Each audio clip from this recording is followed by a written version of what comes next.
اللہ جب حفاظت کرنے پر آتا ہے تو سب سے کمزور مکڑی کے جالے کی دیوار رستے میں حل کر دیتا ہے، جسے دنیا کی بڑی سے بڑی طاقت بھی نہیں گرا سکتی۔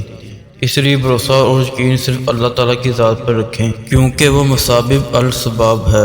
جو تم سے نہیں ہو پا رہا اس کو اللہ پاک کے حوالے کر دو، وہ اسی کو وسیلہ بنا دے گا جو رکاوٹ بنا ہوا ہے۔ جب سارے رستے بند ہو جاتے ہیں تب بھی اللہ پاک سنتا ہے۔ کل کی فکر مت کرو، جس رب نے آج تک سنبھال رکھا ہے وہی کل بھی سنبھال لے گا، اور جب اللہ تھام لیتا ہے تو کوئی نہیں گرا سکتا۔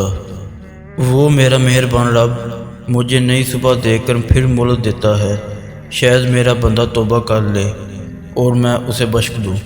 اور جانتے ہو دعا کیا ہے؟ اپنی ہر پریشانی اللہ کو بتا کر بے فکر ہو جانا۔ اگر اللہ آپ سے انتظار کروا رہا ہے تو اس سے زیادہ حاصل کرنے کے لیے تیار ہو جائیں جتنا آپ نے مانگا تھا۔ میرے ساتھ میرا اللہ ہے، وہ ضرور میرے لیے راستے پیدا کرے گا۔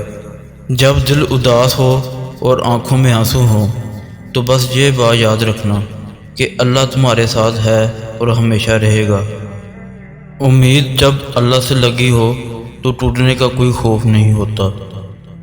اگر زندگی عارضی ہے تو مشکلات بھی مستقل نہیں، بس تم اپنے رب کے شکر گزار رہو۔